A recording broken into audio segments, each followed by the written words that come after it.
the title of the book comes across as very provocative. In various reviews and meeting people in India, they've just said, "Wow, the title put me off." And then when I read the book or when I spoke to you, I realized what it was about, because obviously there's a lot of talk about Nehru and what he meant for India in contemporary India today. And the title, Nehru's India, A History in Seven Myths, is actually a nod to a different book, The Seven Myths of the Spanish Conquest, which I had read years ago for some teaching.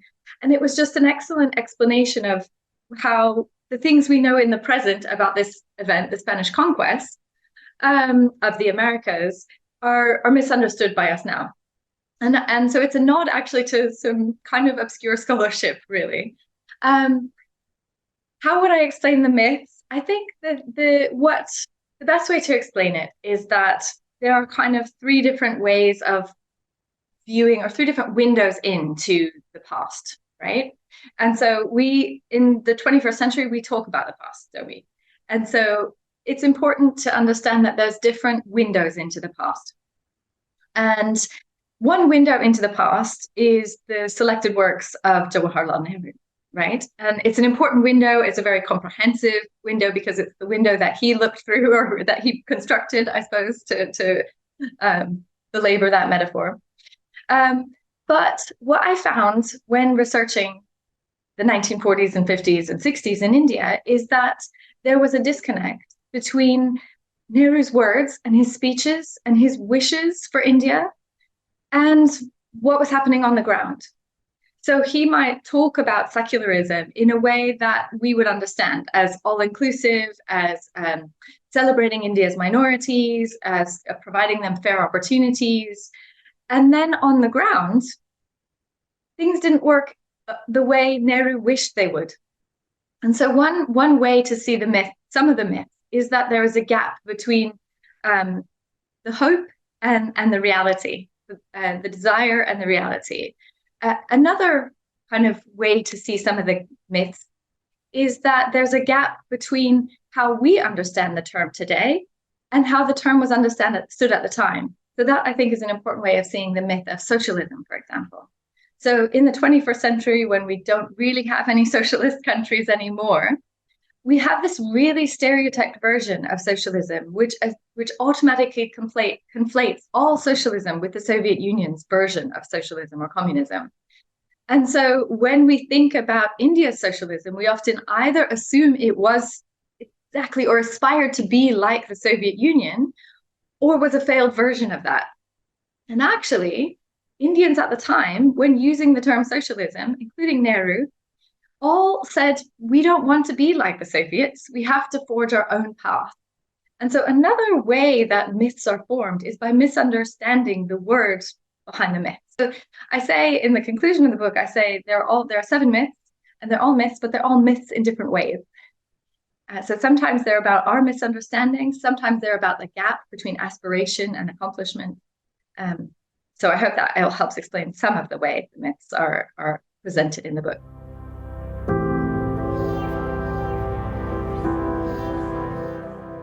Let me say to begin with that I'm really building on a lot of work by a lot of great scholars who are my friends and colleagues across probably 3 or 4 continents. And so although the book contains a lot of primary research, I'm also relying on great scholarship, contemporary 21st century scholarship. And what I found in that scholarship is that a lot of my friends and colleagues would come very close to arguing that the idea, for example, that India was non-aligned was a myth. But they couldn't quite say it. They couldn't quite get over the edge to make that big leap to say, no, this is not a great way to describe all of India's foreign policy. And so in terms of my process, I was reading other people's work, and their work is based in the archives. I had done my own research over 2 decades in the archives. And, I really love a trip to an Indian archive because you really do never know what you're going to get. I've had a lot of successes and a lot of failures. And I take you through a few of the stories of my successes and failures in the preface to the book. But I suppose if I had to describe it, I would say it's a kind of mix. The book is a kind of mix between synthesizing existing scholarship and adding in primary research where I needed. And actually, I found a really excellent archive, really right under my nose at the London School of Economics, which had collected government reports for the first 2 or 3 decades after independence. And so I could teach a class and then come down and read a few reports and then go and teach a class or go to a meeting. And so all those reports are mostly available in different scattered libraries around India, but I had them all in one place at the LSE. So I was very lucky. So when I thought to myself, I feel like there's a myth about whether India had a strong state, I could go quickly and find some work at the LSE and then back it up with further research in archives or with secondary reading from friends and colleagues. And just sort of a point of, when you ask about the writing process, I think it's important for me that I wrote the very first chapter, which is on the myth of Nehru as the architect of independent India. I wrote that chapter last, in part because I think if you start with your great man, you're never going to finish with him. Yeah, he wrote literally thousands of letters.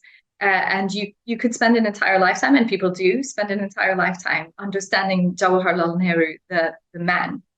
But I wanted to move beyond him. I wanted to highlight other people, the people around him that he relied upon, whose work he supported and fostered. And I wanted to decenter Nehru a little bit. So I started the other chapters first, and then I came back to writing the myth of Nehru. And I wasn't sure I was going to be able to do it. And I started, instead of starting again with his birth, I started with his death. And as soon as I read the eulogies around his death, I knew I had a chapter there that I could write about the myth of Nehru, the architect of independent India. Because as soon as he passed away, we get some of the myth making that is much more prominent in today.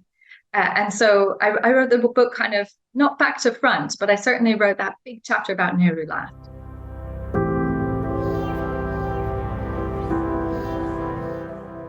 Generally, I've had very positive responses, and even the critical responses have been mostly interested and interesting. One thing that I've realized in watching other people respond, and I suppose this is a comment about the nature of the human brain, is that people see in the book what they want to see.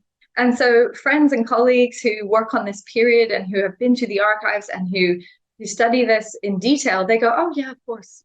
Yeah. I mean, we were all on the brink of saying that anyways, because they really were. And people who think they know Nehru very, very well in India, but aren't scholars, they tend to respond to the book with a kind of knee-jerk, but he was non-aligned, but he believed in secularism. And I certainly want to stress that when I write of the myth, when a reader opens up the table and opens up the book and looks at the table of contents, I certainly don't want them to see the myth of non-alignment, the myth of secularism, the myth of socialism, and assume that I'm arguing India wasn't non-aligned or it wasn't secular. That is not the argument at all. And so it's that knee-jerk, but it was, that I think is sort of exemplary of how in the 21st century, there's a lot of defensiveness around Nehru.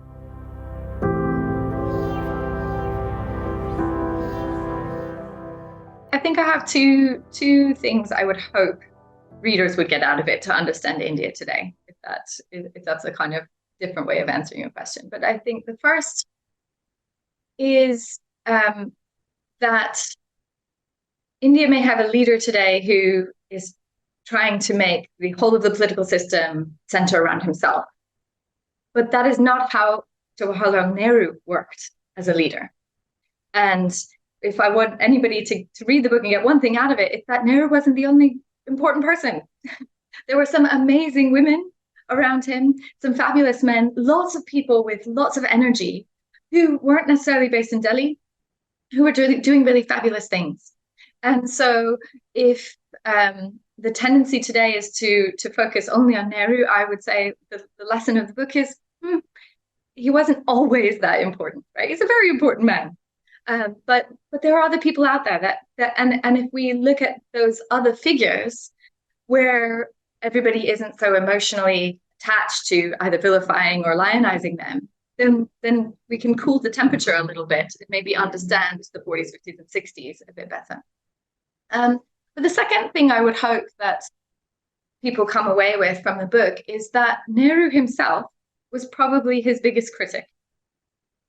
He was a deeply thoughtful man. He was always willing to engage with the opposition parties and with his critics. He was never one to silence criticism. And so I think to be a true Nehruvian is to be critical of oneself and of Nehru himself. And that's the spirit of his age, which was self-reflection and a sincere desire to improve at every step of the way, as a person and in terms of government services and policies.